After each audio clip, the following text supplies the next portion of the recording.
Olá pessoal, tudo bem? Eu sou o professor Felipe Rocha e essa é mais uma aula de Sociologia. A gente vai falar hoje, a segunda aula, da importância da diversidade cultural. Na aula passada, a gente trabalhou com alguns exemplos práticos da importância do multiculturalismo, isso quer dizer do respeito às diversas culturas, da importância da mistura entre essas culturas. A gente aprendeu o que significa a palavra etnocentrismo e relativismo cultural.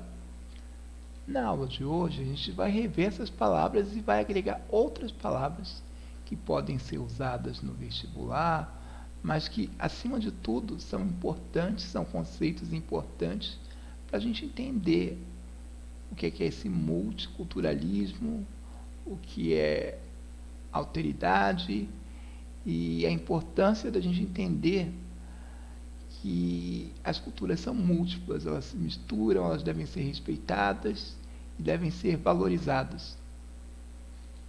Então, o primeiro conceito que a gente já viu na aula passada, mas a gente quer reforçar hoje, que é o etnocentrismo, uma visão do mundo característica de quem considera seu grupo étnico, nação ou nacionalidade socialmente mais importante do que os demais.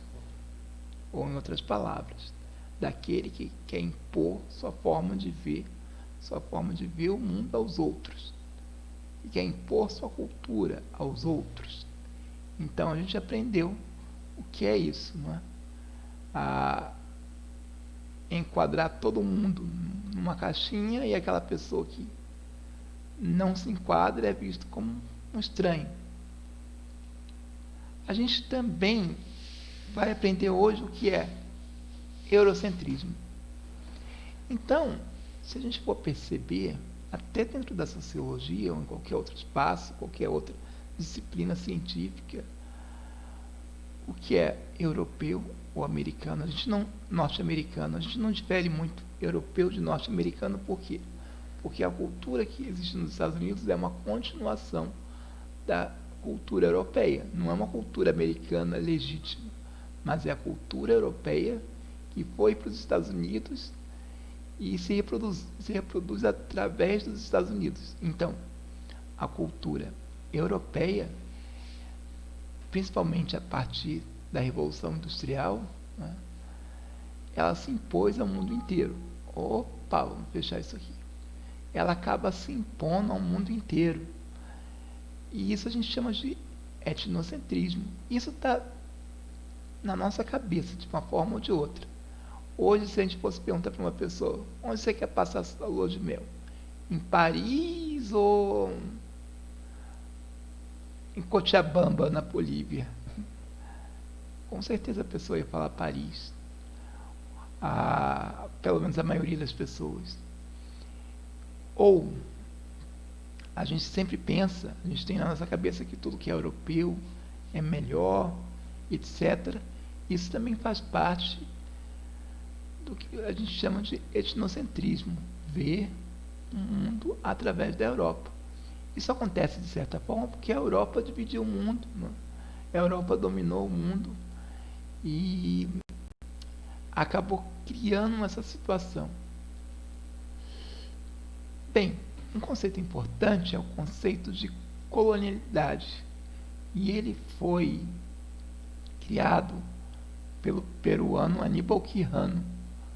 A colonialidade é um elemento constitutivo específico do padrão mundial de poder capitalista. Sustenta-se na importância de uma classificação racial étnica da população como pedra angular do referido padrão de poder e opera a cada um dos planos, meios e dimensões, materiais e subjetivas, da existência social cotidiana e da escala societal, originando-se e mundializando-se a partir da América. Então, a partir que a Europa conquista a América, ela começa a desenvolver, reproduzir o seu padrão. E não acaba na América. A gente sabe que eles foram para a Oceania, eles foram, que a gente chama de novíssimo continente, eles ocuparam também boa parte da Ásia, a África praticamente inteira. Então eles imporam mundialmente uma visão de mundo que a gente chama de colonialidade, que é nada mais do que impor uma visão de mundo europeu que é importada junto com um novo sistema econômico, que é o capitalismo. Isso a gente vai ver só em outras aulas, ainda não nesse ano, mas nos próximos anos, tá? Que é o capitalismo, suas características, etc. Mas vamos à frente. Relativismo cultural. O relativismo cultural é um ponto de vista muito assimilado na área da antropologia. O que é antropologia, gente? Relembrando, é a cultura que estuda o homem através da...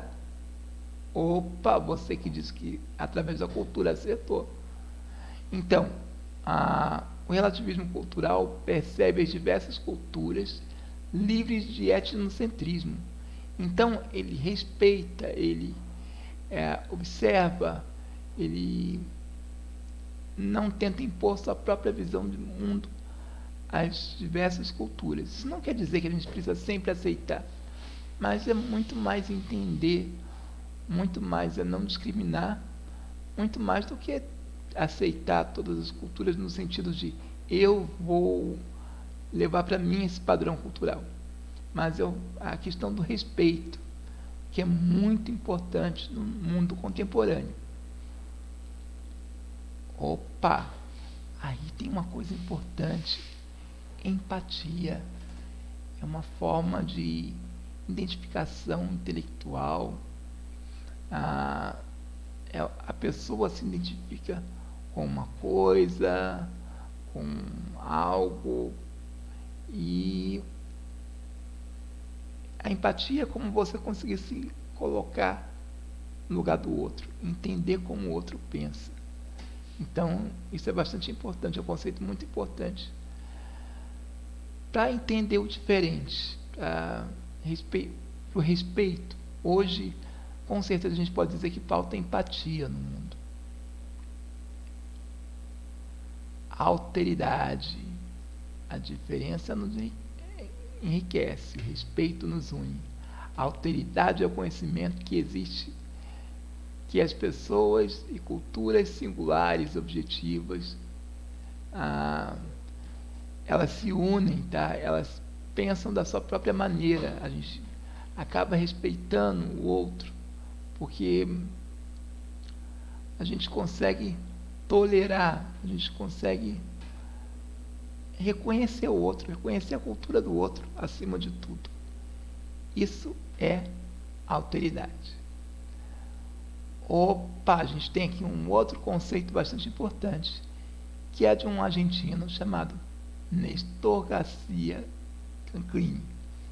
E esse conceito é o conceito de cultura híbrida, que é muito comum da modernidade, da época atual, da contemporaneidade, que acontece pelo processo de globalização. Então, a gente conhece, as culturas se misturam, tá? Então, a gente pode ter aí um índio ouvindo rap. Por que não? De repente, em São Paulo, alguém fazendo dança do ventre. As pessoas indo para uma festa e ouvindo, sei lá, ouvindo uma música de outro lugar. Por exemplo, um estilo de música de Angola, que invadiu o Brasil há algum tempo atrás, ou ouvindo tecno-tango, que é um tango argentino de uma banda que foi para a França, e da França espalhou no mundo o tecno-tango. Então, essa mistura de tudo. Então, a gente tem uma cultura híbrida. Por que híbrida? de água, de líquido, né? Que é aquela coisa que se mistura, que uma permeia, a cultura que se permeia. Então, é esse o sentido de cultura híbrida. Pessoal, é isso e até a próxima aula, galera.